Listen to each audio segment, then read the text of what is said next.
तो योग सूत्र के प्रथम पाद का आज करेंगे।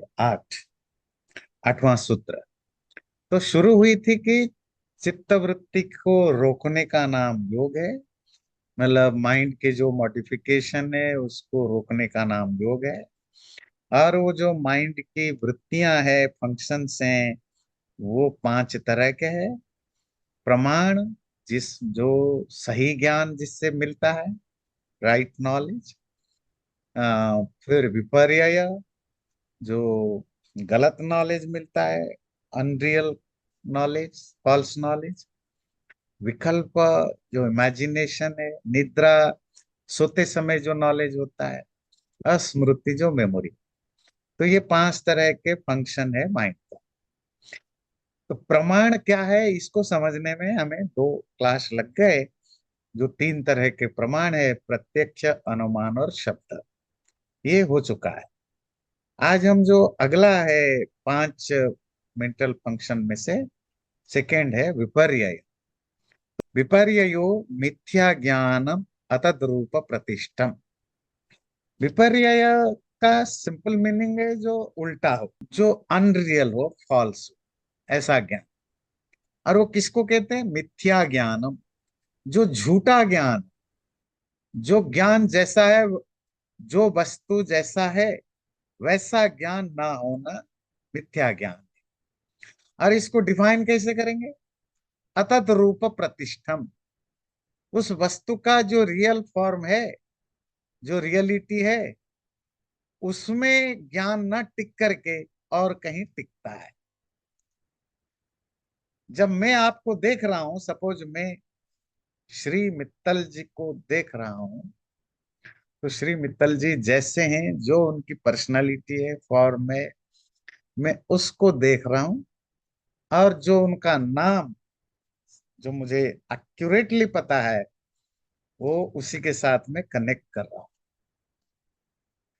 पर मैं अगर किसी और व्यक्ति को किसी और फॉर्म में है, उनको मैं श्री मित्तल समझ रहा हूं, या जो मित्तल जी सामने हैं, जो पर्सनालिटी, उनको मैं वो ना समझ के कि ये श्री मित्तल जी हैं, मैं उनको कोई विश्वनाथ शर्मा, रामचंद्र वर्मा, ऐसा कुछ समझ रहा हूं, तो दोनों केस में मैं वो जैसा है वैसा ज्ञान मुझे नहीं हो रहा है।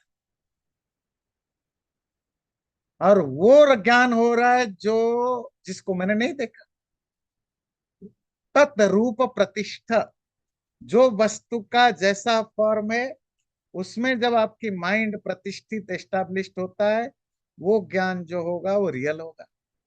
और तद, जिसमें जो वस्तु जैसा है, आपके माइंड में वैसा पिक्चर नहीं बन रहा है, कुछ और रूप बन रहा है, और प्रतिरूप बन रहा है, तो वो मिथ्या ज्ञान है, झूठा ज्ञान, मतलब फॉल्स नॉलेज है। तो फॉल्स नॉलेज को ही विपर्यय या उल्टा ज्ञान या फॉल्स नॉलेज कहते हैं। विपर्यय वर्ड उसके लिए यूज हुआ। बात क्लियर हुई? विपर्यय ये प्रमाण से ठीक अपोजिट है। प्रमाण, जो जैसा है उसको एज इट इज जानना। पेड़ हो तो पेड़ को पेड़ ही जानना। आम का पेड़ है तो आम का पेड़ ही जानना। अमरुद का है तो अमरुद ही जानना। पर अमरुद को ऑरेंज पेड़ समझना, ऑरेंज के पेड़ को एप्पल पेड़ समझना, या पेड़ को पेड़ ना समझ के भूत समझना, इंसान समझना, पिक्चर समझना, आजकल बड़ी भ्रम होते हैं। ये जो आर्टिफिशियल प्लांट्स आते हैं, तो समझ में नहीं आता है, घरों में होते हैं, कि ये असली है कि नकली है। तो कभी कभी छूना पड़ता है, अच्छा ये तो असली है। अच्छा, किसी को असली समझ बैठो, तो छू के देखो, पता लगे तो नकली है। अब इस बेस पर हम जो व्यास उसको डिफाइन करते हैं, वो समझते हैं। विपर्ययो मिथ्या ज्ञानम अतद्रूप प्रतिष्ठम, ये तो सूत्र रिपीट हुआ। सकस्मान्न प्रमाणम यतः प्रमाणेन बाध्यते, भूतार्थ विषयत्वात् प्रमाणस्य। तो कोई आर्ग्यू करेगा, भाई ज्ञान ज्ञान तो हो रहा है ना, आपने एक आम का पेड़ देखा और आपको आम पेड़ का ज्ञान नहीं हुआ, आपको अमरूद का पेड़ लगा, तो ज्ञान तो हुआ, तो प्रमाण क्यों नहीं मानोगे? प्रमाण मतलब रियल नॉलेज उसको कहते हैं जो प्रमाणों किसी भी दूसरे प्रमाण से कटे नहीं, कटना समझते हैं, खंडन ना हो जाए, डिनाइड ना हो जाए, रिजेक्टेड ना हो जाए। तो सपोज मैंने आम का पेड़ देखा और मुझे वो अमरूद का पेड़ लगा, मैंने आपको पूछा, आपने कहा आचार्य जी नहीं ये अमरूद का नहीं आम का पेड़ है। मैंने इस पिक्चर को, वो आजकल आता है ना प्लांट आइडेंटिफाई करने के ऐप्स आते हैं, उसे ऐप्स में भी डाल दिया पिक्चर को, उसमें भी बताया आम। मतलब जो ज्ञान मेरा हुआ वो प्लांट आइडेंटिफाई करने वाला आप भी डिनाई कर देता है, मेरे जो दूसरे लोग हैं वो भी मना कर देते हैं। पर मैं अगर आम के पेड़ को आम का आम ही जानूं तो किसी भी प्रमाण से वो आम का पेड़ आम ही का पेड़ ही रहेगा, अगर वो रियल है। तो प्रमाण या सही ज्ञान प्रत्यक्ष हो, अनुमान हो या शब्द हो, अगर वो सही है तो किसी भी प्रमाण से उसको डिनाय नहीं किया जा, उसका खंडन नहीं हो सकता। विपर्य को हम प्रमाण इसलिए नहीं मानेंगे क्योंकि जो ज्ञान मुझे उल्टा ज्ञान हुआ वो किसी भी प्रमाण से खंडन हो जाएगा। मुझे भी हो सकता है कि मैं सुबह जब मैंने, है ना, वो क्या कहते हैं, अल्कोहल ज्यादा ले लिया, नशे में जा करके मुझे अमरूद भी पपीता लग रहा है, पपीता भी बैंगन लग रहा है, कुछ भी लग रहा है।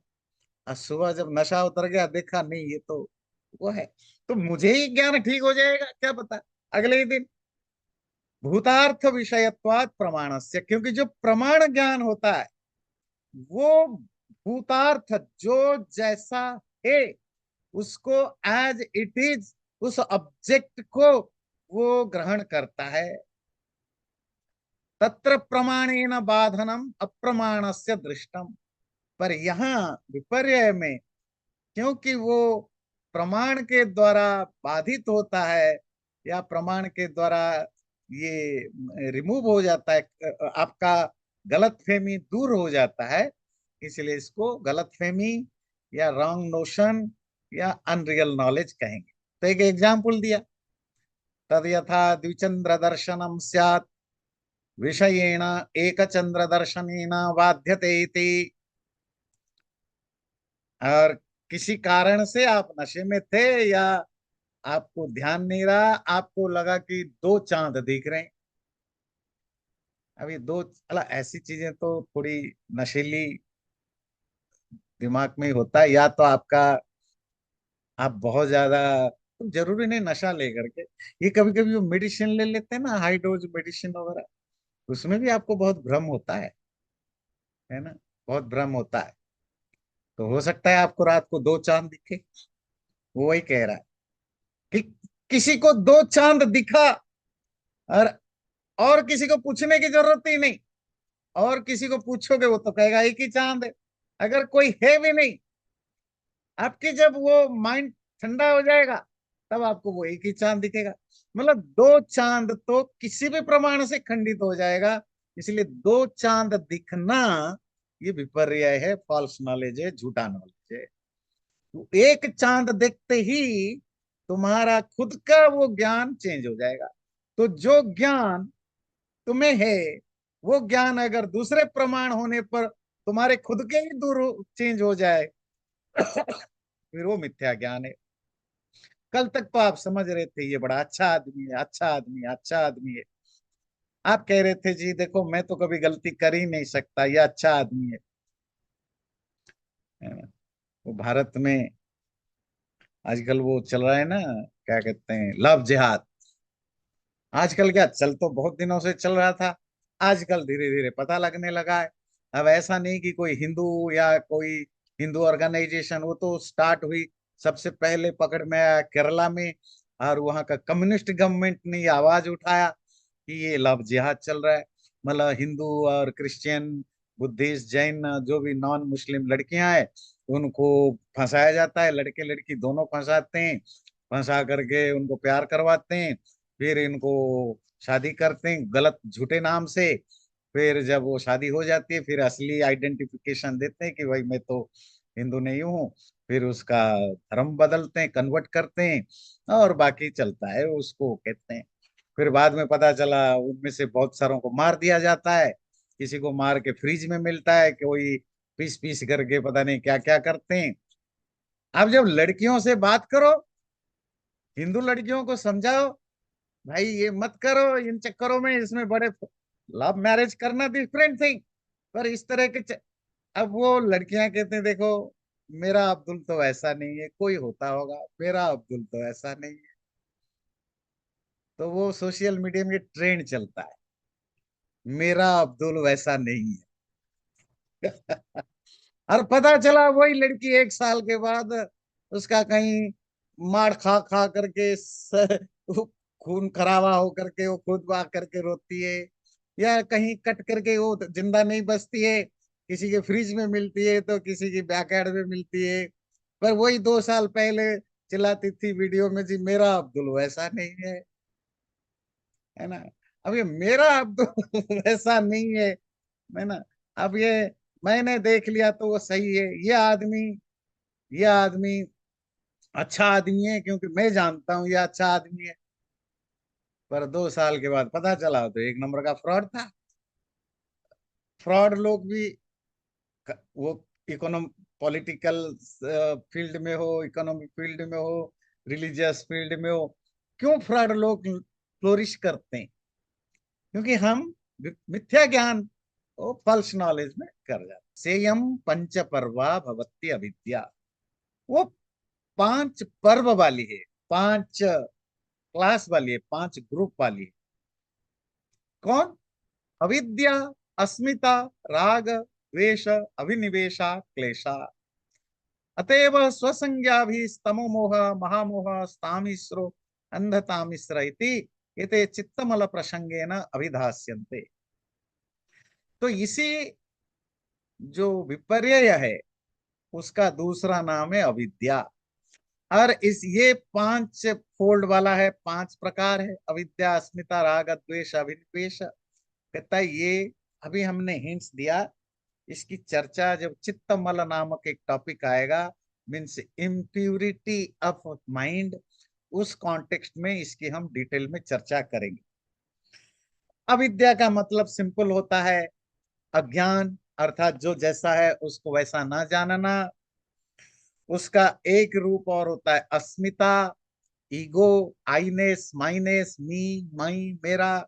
ये भी एक तरह की विपर्य ज्ञान का, फॉल्स नॉलेज की एक एस्पेक्ट है।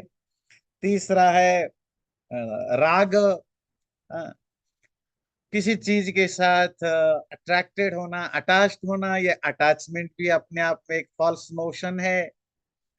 द्वेष, नफरत करना, ये भी एक फॉल्स नोशन है। और अभिनिवेश, द फियर ऑफ डेथ, मरने का जो डर है। तो ये विपर्य का 5 एस्पेक्ट है जो लाइफ को हमारे खराब करते हैं। और ये चीजें हम बाद में आगे जा करके पढ़ेंगे। और एक इंटरेस्टिंग है, जब आपके पास बुक हो, इन्हीं 5 को और भी 5 नाम से बोला जाता है, same thing but different name. वो क्या है? तमा, तमा मतलब आप कह सकते हैं डार्कनेस, लूजली ट्रांसलेट कर रहा हूं। मोह, मोह मतलब फॉरगेटफुलनेस, डिल्यूजन। महामोह, एक्सट्रीम डिल्यूजन। तामिश्र, एक्सेसिव डार्कनेस। एंड अंधतामिश्र, ब्लाइंड डार्कनेस। इस नाम से भी ये 5 को किसी शास्त्र में इनको अविद्या, अस्मिता, राग, द्वेष, अभिनिवेश कहा जाता है। कहीं इनको तमा, मोह, महामोह, वो तामिश्र, अंध तामिश्र नाम से बोला जाता है। इनकी डिटेल में हम पढ़ेंगे आगे। चित्तमल नामक अर्थात जो what are the impurities of mind, उस कॉन्टेक्स्ट में योग दर्शन में पढ़ेंगे। पर ओवरऑल आपको मिथ्या ज्ञान समझ में आया? ज्ञान स्ट्रेट फॉरवर्ड है, जो जैसा है उसको वैसा जानना। और विपर्य ज्ञान है, उल्टा ज्ञान, जो जैसा है उसको वैसा न जान के और कुछ जानना। ठीक है श्री जी? हाँ, गुरुजी, मैं ये बोलने वाला था कि आजकल YouTube पे जो बहुत सारी जो AI जनरेटेड वीडियोस बनती हैं, हम्म। उनको जैसे कि मिथ्या ज्ञान या उल्टा ज्ञान कहा जा सकता है। तो उनमें तीन तरह की कैटेगरी में वो आएंगे। जी। कुछ तो उसमें सच भी होते हैं, तो बाकी प्रमाणों से भी वो सिद्ध हो सकते हैं, तो वो तो ठीक है, वो रेयरली होता है। जी। सेकंड कैटेगरी उसमें जो जैसा है उसका ना करके उल्टा ज्ञान भी होता है, झूठा भी। जी। और तीसरा जो आगे आप पढ़ेंगे, विकल्प, अर्थात जस्ट इमेजिनरी, इसका कोई कोई एक्चुअली रियलिटी से कोई लेन देन ही नहीं। जी। तो एआई में तीनों तरीके की चीजें आ सकते हैं, क्योंकि एआई में आपको बस कमांड देना है कि मुझे इस पर डिटेल्स बना कर दीजिए, वो बना देगा। उसको क्या, आप उसको कहिए कि इमेजिनरी स्टोरी बना के दो, है ना। श्री जी जो है वो मेक्सिको के राष्ट्रपति बन गए, तो वो एक बना देगा आधा घंटे का एक पूरी स्टोरी पिक्चर। बस वो सारा इवन यूट्यूब डॉक्यूमेंट पूरी आपको नेचुरल लगेगा, श्री जी मेक्सिको के राष्ट्रपति बन गए। उसमें। तो ये एआई तो देखो, एआई तो एक टूल है, यूज तो हम करते हैं। और जो चीजें मैं मुंह में बोलना चाहता था, सच, झूठ या इमेजिनेशन, उसको जी। मैं एआई की तरह बुलवा देता हूँ। एआई तो एक टूल है ना, जी। मैं जो चाहता हूँ वो उसको ही एक्सप्रेस करता है। विकल्प, विकल्प जिसको हम कहते हैं, जो इमेजिनेशन है ना, शब्द ज्ञान अनुपाति वस्तु शून्यो विकल्प। विकल्प उस ज्ञान को कहते हैं जिसमें वस्तु है ही नहीं, वस्तु शून्य है, द absence ऑफ ऑब्जेक्ट। वहां कोई ऑब्जेक्ट है ही नहीं, उसके बावजूद भी सिर्फ शब्द, जो जो वर्बल एक्सप्रेशन है, जो वर्ड है, उसी शब्द को सुनने के बाद, उस वर्ड को सुनने या पढ़ने के बाद जो ज्ञान आपके अंदर हुआ, जो नॉलेज डेवलप हुआ, without any substratum, without any objective substratum, किसी वस्तु के सहारे के बिना जो ज्ञान हो गया, वो विकल्प ज्ञान है। ज्ञान हमेशा वस्तु केंद्रित होता है, मतलब कोई भी नॉलेज हो, it is always based on an object, है ना। आपको पत्थर का ज्ञान हो रहा है, ईंट का ज्ञान हो रहा है, पानी का ज्ञान हो रहा है, तो वो पानी होना चाहिए। हाँ, पानी के जगह आप रेत के जगह, जैसे गर्मी होती है, बहुत गर्मी, और आप मिराज देख कहते हैं ना, मिराज कहते हैं ना, हाँ, जब आप रेगिस्तान में होते हैं तो वो रेतों में दूर से आपको वो पानी दिखता है। वो पानी नहीं है पर रेत तो है।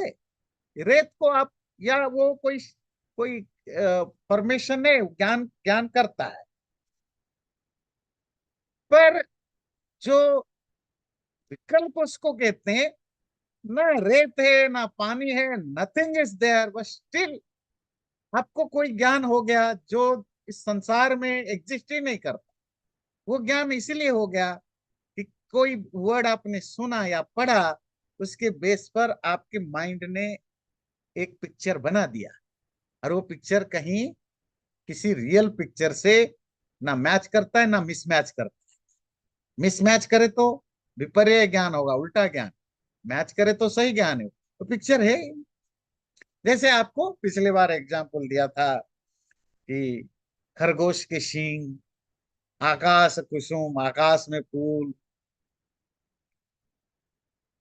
अगर थोड़ा आप डे टू डे लाइफ में लेकर चलें, ये जो मोस्टली जो सुपरस्टिशियंस होते हैं, वो सुपरस्टिशियंस ये विकल्प के बेस पर होते हैं कि काली बिल्ली रास्ता सामने निकल जाए तो आपका नुकसान होगा।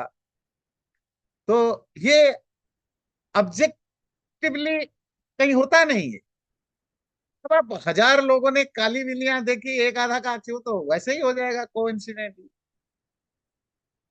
नींबू और मिर्च दुकान के सामने लटकाने से दुकान में बिजनेस में नुकसान नहीं होगा, या गाड़ी में नींबू मिर्च लगाने से। अब ज्यादातर एक्सीडेंट की गाड़ी चेक करो, सबके अंदर लटका होगा नींबू और मिर्च।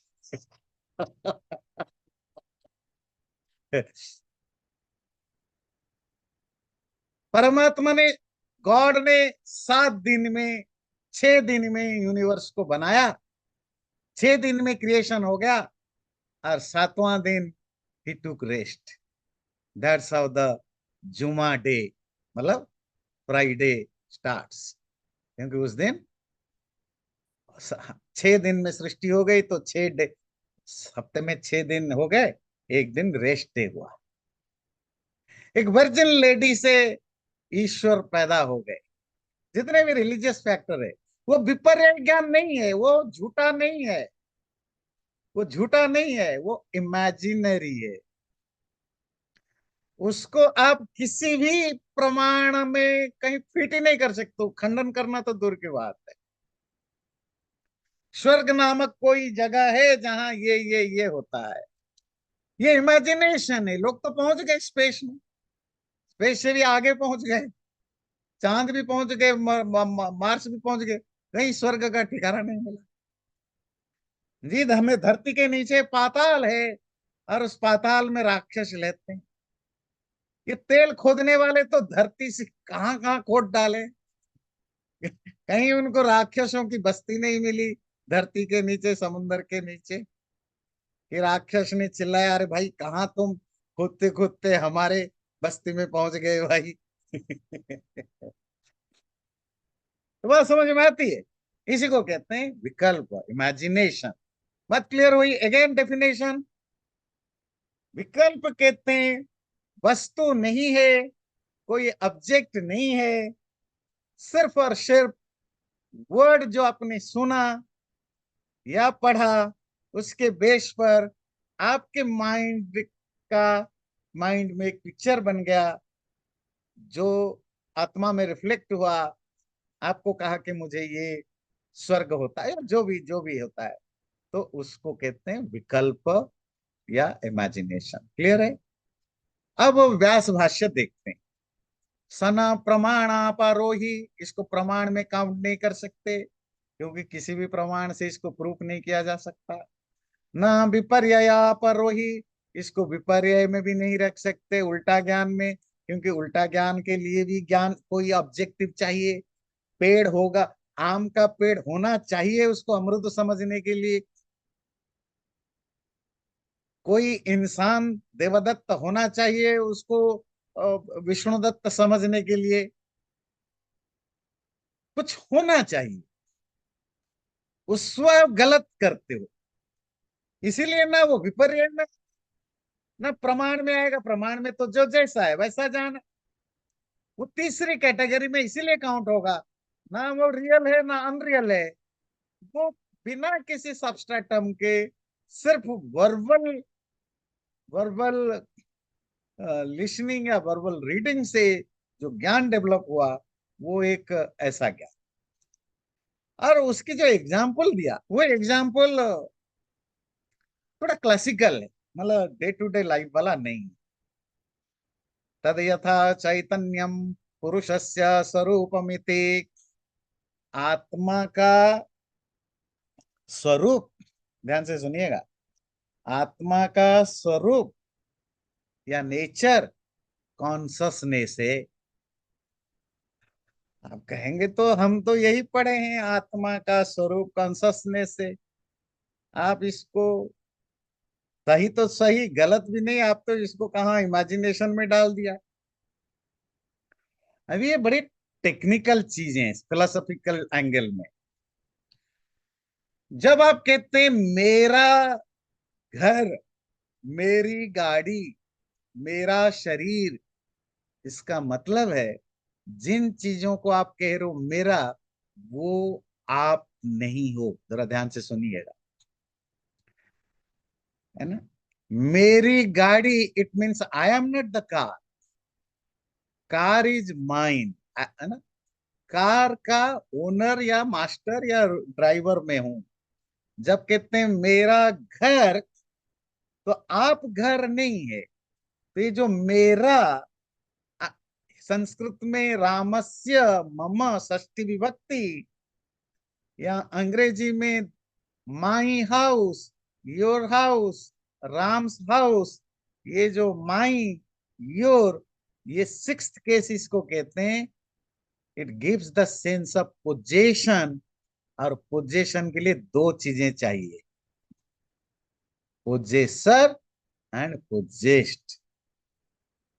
मेरा घर, मैं अलग हूं, घर अलग है, घर का मैं ओन करता हूं। ये मेरी पानी, maybe you may not own the water, the water is for you, पर you are different than the water. बात क्लियर हुई?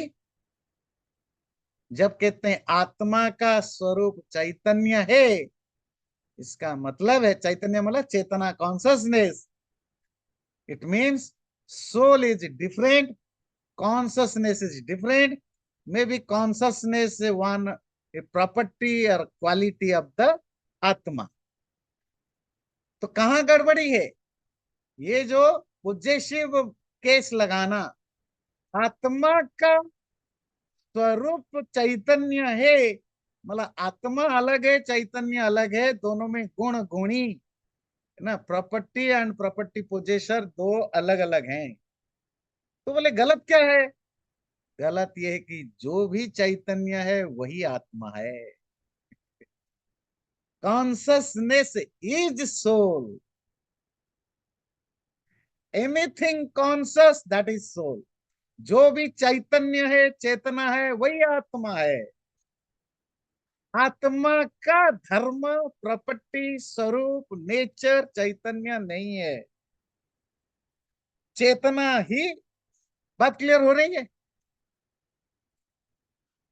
जैसे हम आम भाषा में बोल देते हैं ना, मेरी आत्मा, मेरी आत्मा।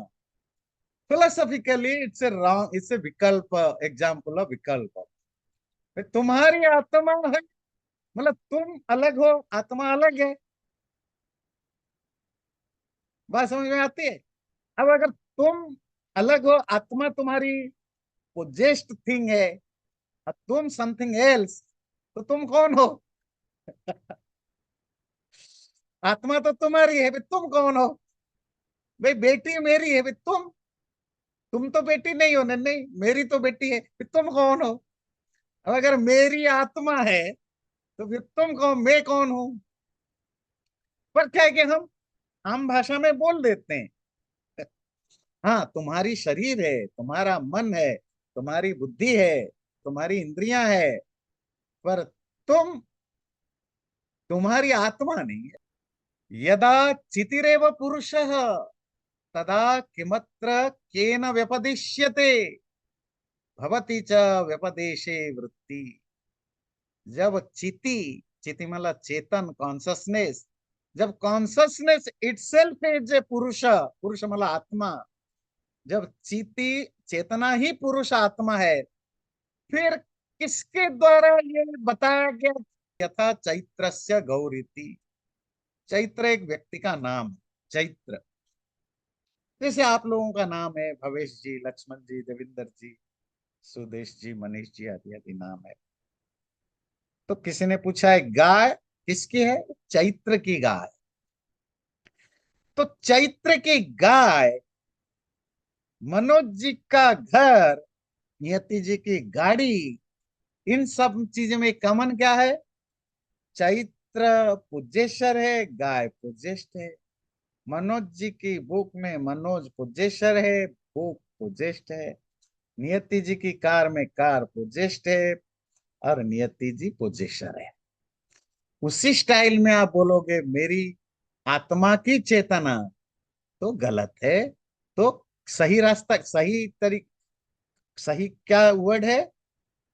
आत्मा ही चेतन है। जब आप चेतना कहो या आत्मा को, एक ही चीज है। तो ध्यान रखिए, आपको कॉमन बातचीत में हम बोल देते हैं, दैट्स ओके। पर जब आप ज्ञान की बातें कर रहे हैं, कोई योग की, वेदांत की, धर्म की, स्पिरिचुअलिटी की डिस्कशन कर रहे हैं, तो आपको वर्ड सही से चूज करना। अगर आप बोलते भी हैं तो आपको क्लैरिफाई करना है आपने क्यों बोला और उसका एक्चुअल मीनिंग क्या है। और इसके लिए उन्होंने तीन चार और इंटरेस्टिंग एग्जाम्पल दिया। यथा प्रतिषिद्ध वस्तु धर्मो निष्क्रिय पुरुष तिष्ठति वाणस्थास्यति स्थित इति। पहले लेते हैं, प्रतिषिद्ध वस्तु धर्मो निष्क्रिय पुरुष तिष्ठति। निष्क्रिय पुरुष तिष्ठति, इनएक्टिव आत्मा इज हियर। निष्क्रिय, इनएक्टिव, पुरुष आत्मा, तिष्ठति स्टेइंग। अब कहेंगे इसमें गलत क्या है, आत्मा निष्क्रिय है, इनएक्टिव है, सब तो सही है। क्योंकि क्रिया, निष्क्रियता या क्रियता, एक्ट और इनएक्टिव, ये चेतन का धर्म नहीं है, ये प्रतिषिद्ध वस्तु धर्म, ये वस्तु का धर्म है। वस्तु समझते हैं, जो सब्सटेंस, जो भी चीज होती है, मटेरियल चीजें, ये उनकी प्रॉपर्टी है, मूवमेंट। आप ये कह सकते हो कि हवा ठहरी हुई है, ठहरी हुई हवा, ठहरी हुई पानी, क्योंकि पानी में मूवमेंट होता है। पर ठहरी हुई आत्मा, बोले गलत क्या है, बोले आत्मा तो 24/7 ठहरा ही होता है, तो ठहरी हुई कैसे हुआ। बोले गलत क्या है, निष्क्रिय का मतलब होता है नेगेशन ऑफ क्रिया, एक्टिविटी। आत्मा बाय नेचर उसमें मूवमेंट होता ही नहीं है। जब आप कहते हैं निष्क्रिय आत्मा ठहरा हुआ है, मतलब थोड़ी देर पहले चल रहा होगा, आज नहीं तो 2 दिन के बाद चलेगा, नहीं, वो उसमें चलने की प्रॉपर्टी है ही नहीं। बाण स्थास्यति स्थित, बाण स्टैंड्स, बाण विल स्टैंड, बाण स्टूड। बाण मतलब एरो। तो अब सवाल है कि आम बातचीत में तो हम बोल देते हैं कि missile is standing, my car is standing there. Car में स्टैंडिंग की, का स्टैंडिंग तब आप बोलते हो जब वो अपने आप मूवमेंट करे। बाण बाय नेचर एक ही जगह रहता है। बाण में मूवमेंट होता है जब आप फोर्स करते हो, उसमें मूवमेंट डालते हो, फोर्स करते हो। बाण अपने आप कभी चलता है, मतलब तीर को रख दो, ऐसा कभी होगा कि 2 घंटे के बाद यहां से उठ के वहां पहुंच जाएगा? नहीं होगा। क्यों? बाण में वो प्रॉपर्टी है नहीं, किसकी प्रॉपर्टी, मूव करने की। तो बाण का रहना उसका नेचर है। तो जब आप कहते हो बाण रहता है, बाण रहता नहीं है, बाण है। The arrow is, the missile is there. You cannot say the missile stage there. जब आप कहते हो मिसाइल स्टेज देयर, इसका मतलब है कि वो मिसाइल में ये प्रॉपर्टी है कि वो अपने आप ठहर भी सकता है, चल भी सकता है।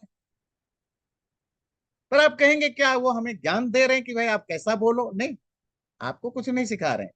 वो आपकी डेली यूज में से कुछ एग्जाम्पल लेके समझा रहे हैं कैसे हम डेली यूज में भी ये विकल्प को यूज करते हैं। देखो मेरी कार वहां खड़ी है, मुझे जल्दी दे दो। कार खड़ी नहीं होती है। कार को खड़ी करवाई जाती है। उसका एग्जाम्पल है, क्योंकि गति निवृत्तो धात्वर्थ मात्रम गम्यते। स्थास्यति का स्था धातु जो संस्कृत में है, उसका मतलब होता है गति निवृत्ति। स्था इन संस्कृत, जिसका मतलब होता है टू स्टे, रहना, इसका एक्चुअल मीनिंग है गति निवृत्ति, नेगेशन ऑफ मूवमेंट। तो बाण की मूवमेंट नेचुरल नहीं होने से अब नेगेशन कहां से लाए? आत्मा में फंक्शन करने की, मूवमेंट करने की प्रॉपर्टी ना होने से जब नेगेशन यूज करते हो तो क्यों करते हो? तथा और एक एग्जाम्पल दिया, अनुत्पत्ति धर्म पुरुष इति, उत्पत्ति धर्म से अभाव मात्रम अवगम्यते न तो पुरुषान्वयी धर्म। आत्मा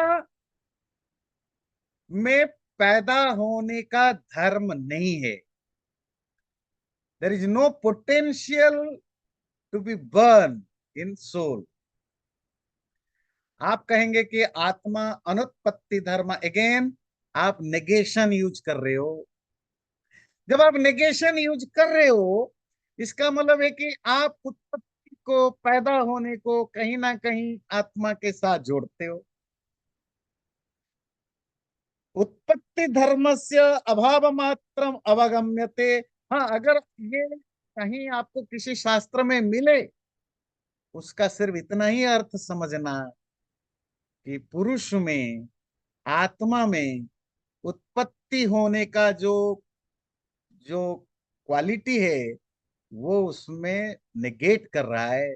क्योंकि ये उत्पत्ति होना या न होना, ये चेतन का प्रॉपर्टी में नहीं आता, ये मैटर की प्रॉपर्टी में काउंट होता है। पैदा होना, ना होना, तो जो पैदा होता है वो नहीं भी होगा। बात समझ में आती है? मैं अगर खाता हूं, मैं आज रात को नहीं भी खाऊंगा, मैं एक हफ्ते तक भी नहीं खाऊंगा, तो आप पूछेंगे ये आचार्य जी एक हफ्ते से नहीं खा रहे।